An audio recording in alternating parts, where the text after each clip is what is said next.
Everyone, good morning. তোমরা সবাই কেমন আছো? কোন বাজে সকাল 11টা, 11:30টার মতো আমি উঠেছি এখন। আর এটা দেখো, এটা হচ্ছে আমার বাপের বাড়ি। আমরা যেহেতু গ্রামে থাকি, তো প্রায় গ্রামের বাড়ি এরকমই হয়, তোমরা সবাই জানো। গ্রামের বাড়ি টাউনের বাড়ির তুলনায় অনেকটা জায়গা নিয়ে হয়। তো দেখো, সকাল সকাল আমরা উঠে গেছি, আর ওই যে আমার দিদি আর আমরা যাচ্ছি আমার পিসি বাড়ি। যেহেতু কাল আমি বাড়ি চলে যাব, তাই সবাই মিলে একটু যাচ্ছিলাম পিসি বাড়ি দেখা করতে। এই যে বাউন্ডারি গুলো দেখছিল, বাউন্ডারির ওই পাশে ছিল মানুষের জায়গা, আর এই পাশে সব হচ্ছে সরকারি জায়গা। আর ওই দিকে দেখো, ওইদিকে হচ্ছে আমাদের জমি ছিল যেখানে লাগানো হয়েছে ভুট্টা, তাই তোমাদেরকে দেখাচ্ছিলাম। আর এখানটায় এসে এরা গল্প শুরু করে দিয়েছে আমার পিসি বাড়ি। এসে পিসি বাড়ি বেশিক্ষণ বসিনি, তো চলে আসছি আর একটা পিসি বাড়ি। আর এই পিসি বাড়ি একটু দেখা করে চলে আসছি বাড়ি। আর দেখো, এটা হচ্ছে আমাদের পিসি বাড়ির উঠোনের মাঝখানে ওনারা বাউন্ডারি দিয়ে দিয়েছে।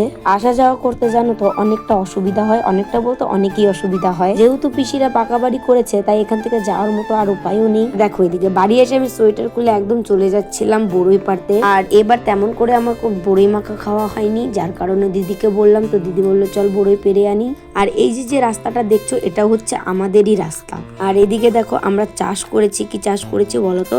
ফুলকপি, পাতাকপি, পালং শাক, ধনিয়া পাতা, আরো যা যা থাকে আর কি, নিজেদের খাওয়ার জন্য চাষ করেছি। দেখো, এটা হচ্ছে আমাদের এখানে বড়ই গাছ। জানো তো, এটা রেলে হয়েছে, এটা কারোই না, এটা সরকারের কাছে যেহেতু হয়েছে, তো সবাই যার যার মতো বড়ই। এখানটায় বড়ই পাড়া হয়ে গেছে, আমরা যাচ্ছি বাড়ি। দেখো, আমরা কতগুলো বড়ই পেরেছি, আর খেতেও